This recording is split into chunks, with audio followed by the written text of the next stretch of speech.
Peter Wright rubbed his tired eyes and stared at the monitor again. The signal hadn't changed in the 3 hours he'd been watching it. Unusual patterns kept repeating, too regular to be natural cosmic noise. After 20 years at NASA's Deep Space Monitoring Station, he knew this was different. "Susan, you need to see this," he called to his colleague. Susan Miller put down her coffee and walked over. As the lead senolinguist for the station, she had spent her career searching for patterns exactly like this. "How long has it been transmitting?" she asked, her voice barely above a whisper. "First detected it yesterday, but it's stronger now, coming from beyond the Kuiper Belt." Susan pulled up a chair. "Let's run it through the new decoding matrix." For the next several weeks, Peter and Susan worked almost nonstop. Other scientists joined them as word spread quietly through NASA. The year was 2078, and humanity had been listening to the stars for decades with no reply. Until now. On day 19, the computer finished its analysis. Susan called an emergency meeting with the station director and senior staff. "It's a message," she announced to the silent room. "And we've decoded it." The director leaned forward. "What does it say?" Susan swallowed hard. "It's an ultimatum from something calling itself the Galactic Hegemony. They claim to control nearly half the Milky Way. They've been watching us and have decided Earth is ready for integration." Peter added, "They're giving us one standard galactic year to prepare for their arrival.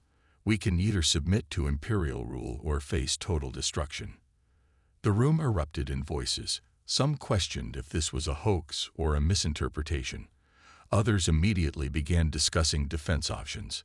Within hours, the President of the United States was briefed. Within days, the United Nations called an emergency summit. World leaders from every nation gathered in New York, faces grim as they reviewed the evidence. "This signal is authentic," Susan explained to the assembly. "The mathematical principles embedded in it are beyond our current understanding, but they're consistent and clear. This is real first contact." The Secretary General nodded slowly. "Then we must decide how to respond." Options. For 3 days, debates rage. Some nations wanted immediate military preparation. Others suggested compliance might be the only way to survive. Scientists proposed technological countermeasures, though most admitted Earth's technology was likely centuries behind an interstellar empire. On the 4th day, Defense Secretary Alan Campbell spoke up. He was usually quiet in these meetings, but something in his eyes had changed. "We should send them a single message in return," he said, his voice firm and clear across the silent chamber. "A surrender?" asked the Russian president. Campbell shook his head. "No. A warning. We tell them to stay away." Laughter rippled through the room. "You can't be serious," said the British Prime Minister. "They could wipe us out without effort." Campbell stood straighter. "Throughout human history, we've faced overwhelming odds. We've been cornered, outgunned, and outmanned. Yet time and again, when pushed to our limits, we found ways to survive and win. It's in our blood." Susan Miller, sitting at the back of the room, felt a strange chill. Campbell was right. Humans were different. While they might lack the technology of this galactic hegemony, they had something else, an almost supernatural ability to adapt, to find weaknesses, to survive. "We warned them," Campbell continued, "because we know what will happen if they come here with hostile intent. We know what we become when threatened." The room fell silent again, but this time with consideration rather than mockery. Something ancient and powerful stirred in the collective memory of the world's leaders, the knowledge of what humanity was truly capable of when faced with extinction. The Secretary General spoke softly into the silence. "Perhaps we should draft this warning, and pray they heed it." Olivia Harrison spent 3 days crafting the perfect message. As the UN's top diplomat, she knew the weight of her words. Each sentence could determine the fate of humanity. "We need to be clear but not threatening," she told the small committee working with her. "Firm but not aggressive." After many revisions, she presented the final draft to the UN Security Council. The message was simple. We advise you to reconsider. Earth is not what it seems. For your own safety, we recommend you choose another path. Some council members thought it too subtle. Others worried it was too bold. But in the end, they approved it. Within hours, Susan Miller and Peter Wright sent the message using the same frequency the aliens had used to contact Earth. Days passed with no response. The world held its breath. Military forces around the globe went on high alert. Scientists worked around the clock to improve Earth's defenses, though most believed it would be hopeless against an interstellar empire. On the fourth day, a new signal arrived. Susan called Peter immediately. They responded, she said, her voice tense. The computer is decoding it now. When the translation finished, they stared at the screen in disbelief. The message contained only one thing: the sound of laughter. Mocking, dismissive laughter transmitted across thousands of light years. Far away, aboard the massive command ship of the Galactic HFY, High Commander Zex Torah replayed the human message for his officers. His 4 eyes blinked in amusement. They warn us away, he said, his translator converting his clicks and whistles into the common language of the Empire. This primitive species thinks it can threaten the hegemony.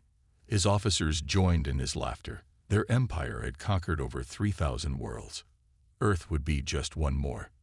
Intelligence Officer Kravex, Zex Torah called. Study these humans. Learn their weaknesses. Kravex bowed low. It will be simple, High Commander. Their technology is primitive. They have not even achieved faster than light travel. Nevertheless, be thorough. Their warning suggests either madness or hidden strength. I suspect madness, but we will be certain. On Earth, the Security Council met again after receiving the hegemony's response. They're not taking us seriously, said the French representative. The Secretary General nodded grimly. Then we must prepare as best we can. What the world's public knew was limited. Governments told their people about potential alien contact, but kept the threat of invasion quiet to prevent panic. Behind the scenes, military and scientific resources were pooled like never before in human history. In a secure facility deep beneath the Rocky Mountains, Dr. William Rogers led a special project. Few knew of his work, even among world leaders. For decades, his team had been studying fragments of technology from a crashed alien scout ship found in Arizona in the 2030s. The public never knew about it. This changes everything, he said to his lead engineer, holding up a small device they had finally activated. If we can reverse engineer this, we might have a chance. The device generated an energy field that could potentially disrupt the atomic structure of matter. For years, it had been useless to them. Now, facing extinction, Rogers and his team made a breakthrough. How long until we can build a working prototype? Asked General Nancy Powell, the military liaison to the project. Rogers looked at his calculations again. 6 months, maybe less if we push hard. The aliens gave us a year, Powell said. Make it 5 months. As Earth prepared in secret, the hegemony watched from afar, studying television broadcasts, internet traffic, and military communications. They saw a primitive species, divided by borders and old conflicts, with weapons that could barely reach their own moon.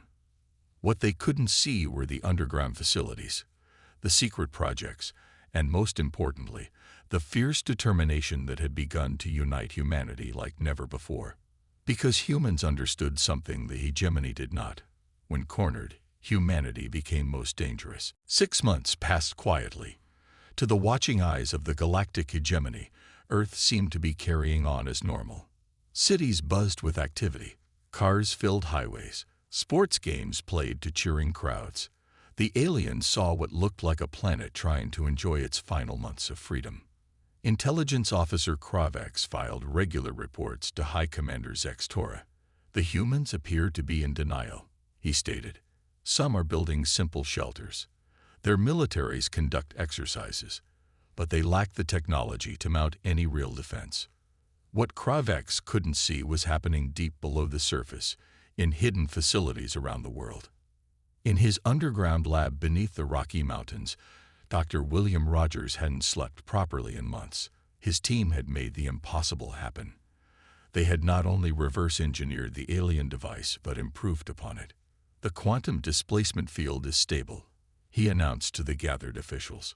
"We can now disrupt matter at a subatomic level and control the effect." General Nancy Powell nodded, impressed despite her usual stoic demeanor. "Can it be weaponized?" "It already has been," Rogers said, pointing to a screen showing test results. "At low power, it can disable electronic systems. At medium power, it can penetrate most metals and composites. At full power," he paused. "Well, you saw what happened to that test bunker." The officials remembered the video footage. A solid concrete structure had simply ceased to exist. "How many units can we build in the next 6 months?" asked the Secretary of Defense. Rogers looked to his production chief, who stepped forward. "We've set up manufacturing facilities in 15 locations worldwide. With current resources, we can equip 10 ships by the deadline." 10 ships against an empire," someone muttered. 10 ships with technology they won't expect," Rogers corrected. Meanwhile, at a facility beneath the Pacific Ocean, Major Grace Daniels oversaw the integration of the new quantum technology into Earth's small fleet of space vessels. Originally built for Mars missions and asteroid mining, these ships were now being transformed into humanity's first warships. "The shield harmonics are unstable above 60%, reported engineer John Murphy, his face streaked with grease and fatigue. Daniels checked his calculations. "Try reversing the polarity of the secondary matrix." Murphy made the adjustment, and the test shield glowed with steady blue light. "It's working. The shield is now absorbing the energy instead of deflecting it." "Can we store that energy?" Daniels asked. Murphy thought for a moment. "Not just store it. We could redirect it." Daniels smiled for the first time in weeks. "Make it happen." In orbit around Jupiter, far from prying alien eyes, mining operations extracted rare elements needed for the new weapon systems. The miners worked in 18-hour shifts, knowing every gram of material could mean the difference between humanity's survival or extinction. Coordinating all these efforts was Project Salvation, led by General Frank Winters from a command center beneath Geneva. Each day, he received updates from facilities around the world and beyond. "The Chinese team has completed the stealth system," his aide reported one morning. "The Russians have doubled production of the fusion drives. The Indian scientists have cracked the alien communication codes." Winters nodded, making notes on his tablet. "And the Brazilian team. Their artificial intelligence system can now predict enemy movement patterns with 93% accuracy." For the first time, Winters allowed himself to feel a flicker of hope. Humanity was coming together like never before. Old enemies worked side by side. Resources were shared without question. The threat of extinction had accomplished what centuries of diplomacy could not.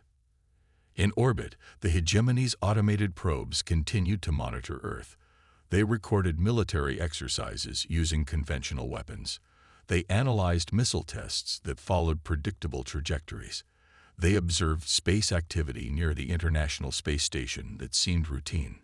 The probes sent all this data back to the waiting Imperial fleet, and the galactic hegemony continued to believe that Earth was preparing, at best, a token resistance. They could not have been more wrong. The Imperial fleet arrived 3 months earlier than expected. Their massive ships appeared near the moon without warning. There was no flash of light, no disturbance in space. One moment the area was empty. The next 5 enormous dreadnoughts and dozens of smaller vessels simply existed there. Earth's early warning systems detected them immediately. Alarms sounded in military bases worldwide. Civilians looked up at the night sky and saw new stars that hadn't been there before. Aboard the flagship Inevitable Victory, Fleet Admiral Droll Calf surveyed the blue planet on his view screen. His scaled skin reflected the light as he turned to his second in command. "Scan their defenses," he ordered. The results came quickly. Earth had aircraft carriers in the oceans, nuclear submarines beneath the waters, missile silos scattered across continents, fighter jets scrambling from airfields, all completely useless against the Imperial fleet's technology. Primitive, as expected, said the second-in-command. Drulkath nodded. Open a communication channel to their leaders. In the United Nations emergency bunker, world leaders gathered around screens showing the alien ships, fear mixed with determination on their faces. They're broadcasting a message, announced the communications officer. UN Secretary-General Sofia Martinez stepped forward. Put it through. Admiral Drulkath's alien face appeared on screen. His translator converted his words to all Earth languages simultaneously. People of Earth, he said, we are the Galactic Hegemony. Your warning was noted and dismissed. We have arrived to claim your world for the Empire. Submit now or be reduced to ash. Martinez looked at the military advisors around her. They nodded slightly. The plan they had worked on for 9 months was now in motion. We will send our response, she said. Martinez stepped before the camera. Her voice was calm despite the weight of 7 billion lives on her shoulders. We repeat our warning, she said. Leave our system while you still can. Admiral Drulkath laughed, the sound echoing eerily through the bunker's speakers. Your defiance is amusing but pointless. Perhaps a demonstration will change your mind. The alien turned to give an order. Moments later, one of the Imperial ships fired a beam of energy toward Mars. It struck the small moon Phobos. For a second, nothing happened. Then Phobos cracked like an egg and disintegrated into dust.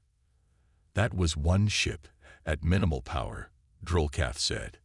You have 1 hour to surrender before we target your military installations. The transmission ended. In the bunker, Martinez turned to General Winters. Is everything ready? She asked. Winters nodded. All ships are in position. Operation False Panic is underway. Around the world, militaries launched missiles toward the alien fleet. Fighter jets flew attack patterns. Radio channels filled with frantic communications. To the watching aliens, it looked like Earth was in disarray, responding with hopeless conventional weapons. The Imperial ships easily deflected the missiles. Their defensive screens vaporized incoming projectiles without effort. Fighter jets were disabled by targeted electromagnetic pulses before they could get close. Pathetic, muttered Admiral Drulkath, watching Earth's apparent panic. I expected more from a species bold enough to warn us away. His tactical officer approached with a report. Admiral, we detect unusual energy signatures from Earth's northern hemisphere. They appear to be powering up nuclear weapons. Let them try, Drulkath said. Our shields can withstand their entire nuclear arsenal. What the Admiral didn't know, the nuclear power signatures were deliberate decoys. The real action was happening on the dark side of the moon, hidden from the Imperial fleet's sensors. There, in a crater concealed by stealth technology, 10 sleek vessels were powering up. Smaller than the Imperial dreadnoughts, they gleamed with new metal and purpose. Their hulls contained technology reverse-engineered and improved upon by human scientists. On the bridge of the lead ship, the UES Defiance, Captain Lisa Chen looked at her crew. They were young, determined, and the best Earth had to offer. All systems online, reported her first officer. Chen nodded. Quantum displacement drives. Operating at full capacity. Shields. Ready to absorb and redirect. Chen took a deep breath. Weapons. Targeting systems locked. Quantum disruptors at full charge. Captain Chen pressed the ship-wide communication button. This is it, everyone. Remember our training. Remember what we're fighting for. And remember, they should have listened to our warning. The crew cheered as the Defiance and its sister ships rose silently from the lunar surface, ready to show the galactic hegemony exactly why humanity had warned them to stay away. The UES Defiance moved silently through space, followed by 9 other human vessels. Their new stealth technology kept them invisible to Imperial sensors as they approached the unsuspecting fleet. On the Defiance's bridge, Captain Lisa Chen watched the massive alien dreadnoughts on her screen. Each one was at least 20 times larger than her ship. "Get me a direct link to all our vessels," she ordered. Her communications officer nodded. "Channel open, Captain." Chen took a deep breath. "This is Captain Chen. We've trained for this moment. Remember, our advantage is surprise and speed. Hit fast, hit hard, and don't stay in one place. Good luck and Godspeed." She signaled to her weapons officer. "Target the nearest dreadnought's propulsion systems. Fire when ready." The Defiance's quantum disruptors hummed to life. A beam of energy, invisible to normal sight, shot across space and struck the rear section of an Imperial ship. For a moment, nothing seemed to happen. Then the alien vessel's engines flickered and died. "Direct hit," shouted the weapons officer. Aboard the Imperial flagship, alarms blared suddenly. Admiral Droolcalf spun toward his tactical display. "What's happening?" he demanded. His officer looked confused. "The Relentless has lost engine power. They're reporting an attack, but our sensors detect nothing." "Impossible," Droolcalf growled. "Deploy scanner drones. Find whatever." More alarms cut him off. 2 more Imperial ships were reporting systems failures. Something was attacking the fleet, but they couldn't see what. "All ships, defensive formation," the Admiral ordered. "Fire wide-spectrum pulses in all directions." The Imperial vessels began firing blindly into space. Energy beams and plasma bursts lit up the darkness, but most hit nothing. One lucky shot grazed the UES Valor, the smallest of Earth's ships. Its stealth field collapsed, making it visible to the Imperial fleet. "There!" shouted an Imperial officer. "One small vessel, bearing 270. All nearby Imperial ships turned their weapons toward the Valor. Massive energy beams converged on the human ship, but instead of exploding, the Valor's hull glowed blue as its shields absorbed the energy. Engineer John Murphy's invention was working perfectly. The Valor not only survived the barrage, but channeled the absorbed energy into its own weapon systems. When it fired back, its beam was 3 times more powerful than before. The Imperial ship that had spotted the Valor shuddered as the beam sliced through its hull.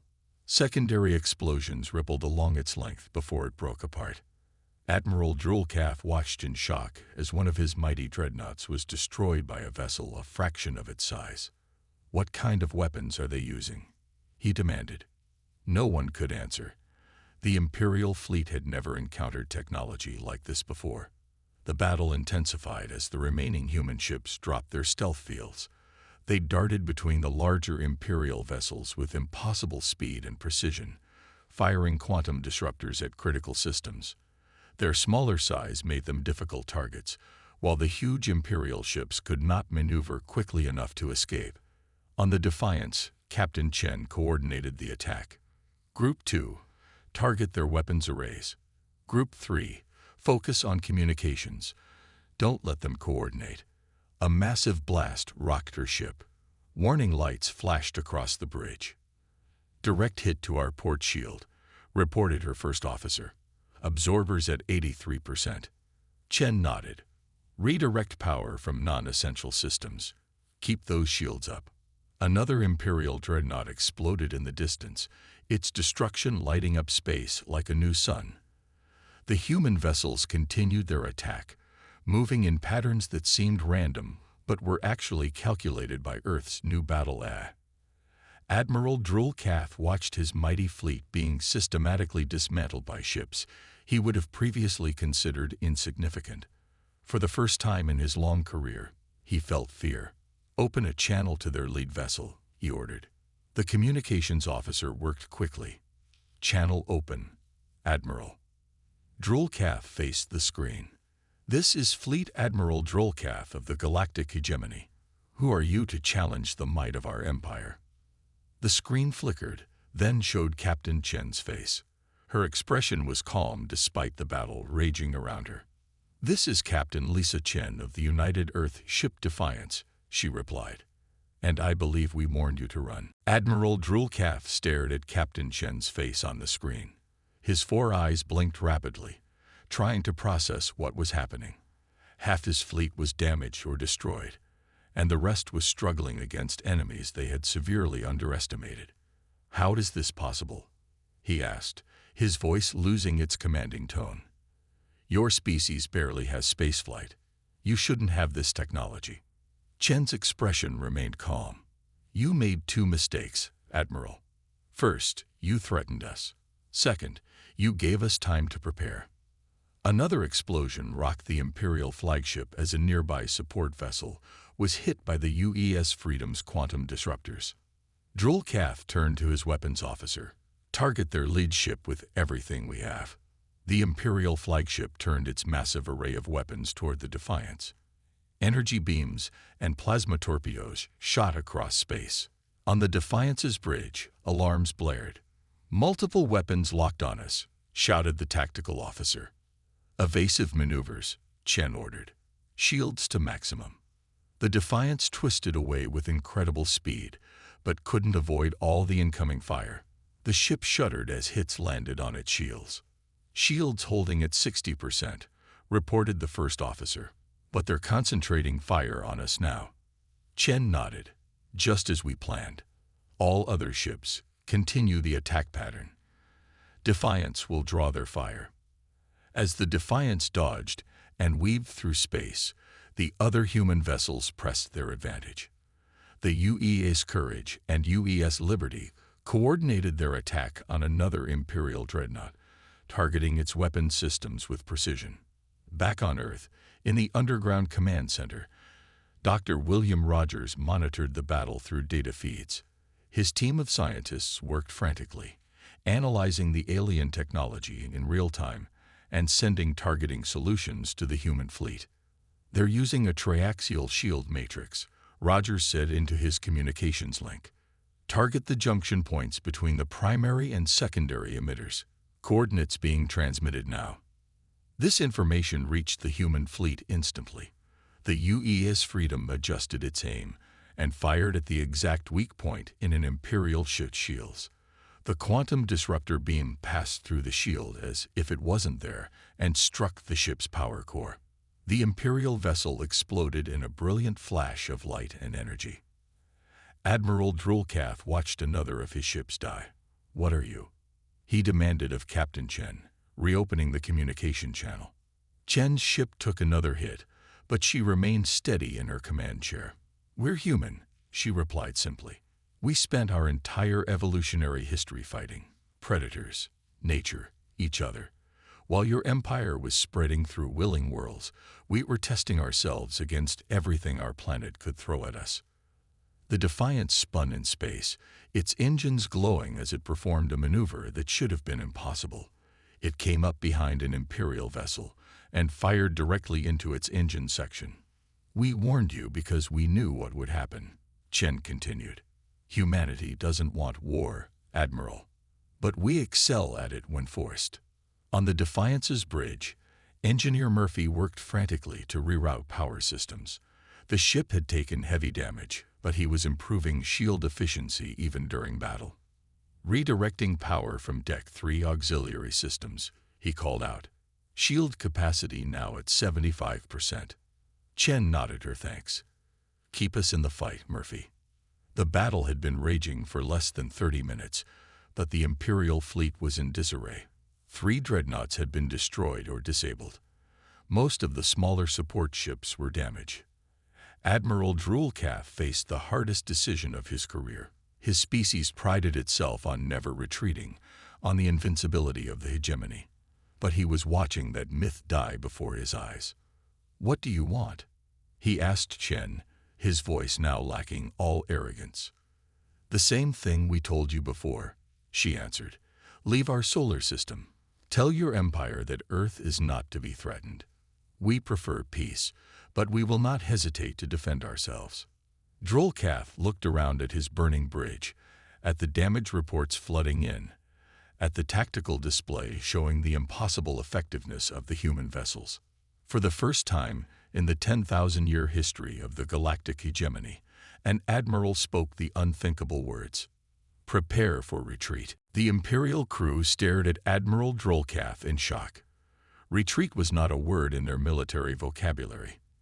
The hegemony had never backed down from a fight in its long history. "Admiral, the Emperor will have us executed," whispered his second-in-command. Drollcath's scales darkened with stress. "We will all die here if we stay. Prepare jump coordinates. Save what ships we can." Emergency signals flashed throughout the remaining Imperial vessels.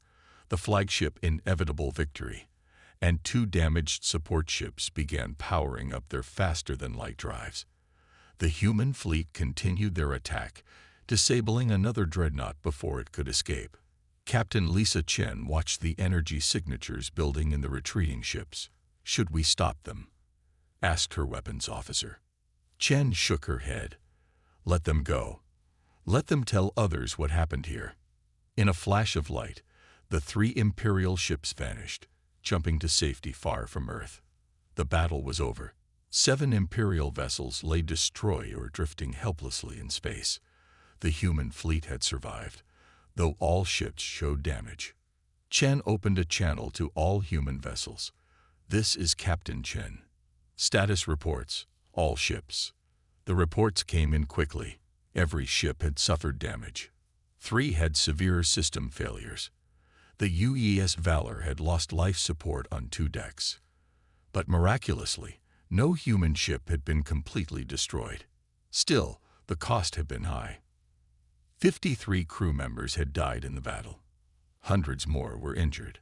The Defiance's medical bay was filled with wounded doctors and nurses working desperately to save lives.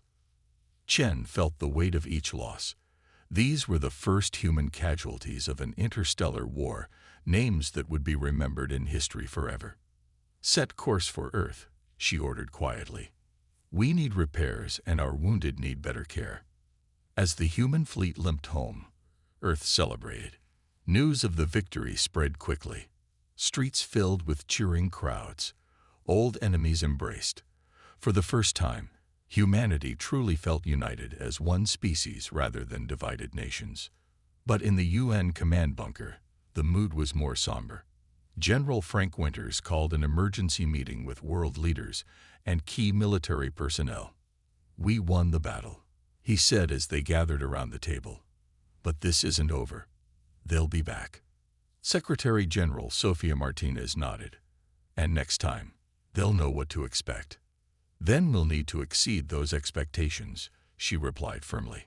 "Dr. Rogers, what's our timeline for improving our technology?" Rogers looked tired but determined. "Now that we've seen their systems in action, we can make significant improvements. Their shield technology is more advanced in some ways, less in others. We can adapt." "And our ships?" asked Winters. "We need more," said Major Grace Daniels, who had coordinated the fleet's construction. "At least 30, maybe 50. And bigger ones too." Martinez surveyed the room. "You'll have whatever resources you need. The entire world stands ready." Far away, aboard the damaged flagship Inevitable Victory, Admiral Drollcath prepared his report to the Imperial Council. His ship limped through space, systems failing, crew morale shattered. The data recorders had captured every moment of the battle, proof of humanity's unexpected power. "What will you tell them?" asked his second-in-command. Drollcath stared at the battle recordings. "The truth. That we faced something unprecedented. A species that developed in centuries what took others millennia." The second-in-command looked troubled. "They will not believe it." "They will when they see this." Drollcath gestured to the recordings. "And they must believe it. The hegemony has never faced a threat like these humans." When the damaged Imperial ships finally reached their nearest outpost, the news spread quickly through the Empire. For the first time in 10,000 years, the galactic hegemony faced a species that might be its technological equal or soon surpass it. In the Imperial capital, the Hegemony Council gathered to view Admiral Drollcath's report. 12 alien leaders from different species watched in stunned silence as the recording showed their mighty fleet being decimated by human ships. "How is this possible?" asked the council leader, an ancient being from one of the first conquered worlds. "They were pre-FTL when we scanned them a year ago. That's what makes them dangerous," Drolkath explained. "Their rate of technological advancement is unlike anything we've seen, but even more concerning is their strategic thinking. They didn't just build weapons, they anticipated our tactics and countered them perfectly." The council chambers erupted in argument. Some called for the immediate dispatch of the entire Imperial Armada to crush Earth before humans could advance further. Others counseled caution, noting how quickly humans adapted. Drolkath listened to both sides, but his thoughts kept returning to Captain Chen's words. "We warned you because we knew what would happen." Perhaps, he thought, humans had understood themselves better than the hegemony had understood them. 1 year passed since the battle near Earth. The planet had changed in ways few could have imagined before the alien contact. Old borders became less important. Resources once used for fighting each other now built defenses against a common enemy. Children played with toys of the UES Defiance and dreamed of joining Earth's growing space fleet. In orbit around Mars, construction facilities worked day and night. The original 10 vessels that had faced the Imperial fleet had been repaired and upgraded. Alongside them floated 20 new warships, larger and more powerful than the first generation. Dr. William Rogers stood at the viewport of the new space station, Unity, watching as the latest ship, the UES Determination, completed its test flight. "The quantum displacement drives are 30% more efficient now," he told Admiral Lisa Chen, who had been promoted after the battle. "And the new disruptors can target multiple systems simultaneously." Chen nodded, her face showing the confidence of a leader who had faced the worst and survived. "And our defenses. Murphy's shield technology has advanced beyond our expectations. We can now not only absorb and redirect energy but store it for later use." Beyond Mars, in the asteroid belt, mining operations had expanded. Rare materials flowed back to Earth and Mars, feeding the growing industries of humanity's war machine. But not everything was focused on weapons. The first human colony outside the solar system had been established on a habitable planet they named Hope. It was 12 light-years away, a safe distance from Earth that could serve as a backup if the worst happened. 2 more colonies were under construction. On Earth, diplomat Olivia Harrison led a new initiative. "We've made contact with 3 species within the hegemony," she explained to the UN Security Council. "All were conquered centuries ago. All have reason to resent imperial rule." Secretary General Martinez leaned forward. "Are they willing to help us?" Harrison smiled. "They've been waiting for someone to challenge the hegemony. They have provided star maps, imperial fleet locations, and communication codes. Some are even considering open rebellion if we continue to succeed." In the imperial capital, the Hegemony Council remained divided. A hologram of Earth rotated in the center of their chamber as they debated. "We should crush them now," argued one counselor. "Send our entire fleet before they grow stronger." "Our entire fleet?" questioned another. "Remember what happened to the last ships we sent. What if we lose more?" "They're just one planet," insisted a third voice. Admiral Drolkath, who had survived the Emperor's wrath only because his recordings proved the unexpected threat, spoke up. "One planet that accomplished in months what other species needed centuries to develop. One planet whose strategic thinking outmaneuvered our best commanders." He pointed to the hologram. "Their technology is advancing rapidly. Our spies report they now have faster-than-light capabilities without using the detection signatures of our drives. They're expanding beyond their system, and they're contacting our subject worlds." The council leader's many eyes blinked with concern. "What do you suggest, Admiral?" Drolkath looked at the image of Earth. "They warned us, and we didn't listen. If we attack again, we may not survive to regret it twice." On Earth, at the newly established Interstellar Defense Academy, in what was once Switzerland, Admiral Chen addressed the first graduating class of pilots. 500 young men and women from every nation stood at attention, ready to take their places aboard Earth's growing fleet. 1 year ago, we faced extinction, Chen told them. Today, we stand stronger than ever before. The galaxy has underestimated us for the first and last time. The cadets listened in silence as she continued. We didn't want this war, but we're going to finish it, either through victory or by becoming so formidable that peace becomes the only logical option. As her words echoed through the hall, beyond Earth's atmosphere, humanity's newest vessels prepared for launch. Their mission: to establish a permanent presence beyond the solar system and ensure that no alien empire would ever threaten Earth again. In his private chambers, the Emperor of the Galactic Hegemony reviewed the latest reports from his spies. Humanity was advancing faster than anyone had predicted. They had already matched Imperial technology in several areas and were showing signs of surpassing it in others. For the first time in his 300-year reign, the Emperor felt something close to fear. He summoned his advisors. "Prepare a delegation," he ordered. "Not a military one. Diplomats, scientists, traders." His advisors looked shocked.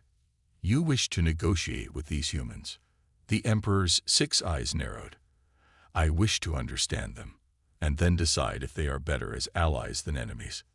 Back on Earth, as the sun set over the Interstellar Defense Academy, Admiral Chen looked up at the stars. Somewhere out there, the hegemony was watching, deciding their next move.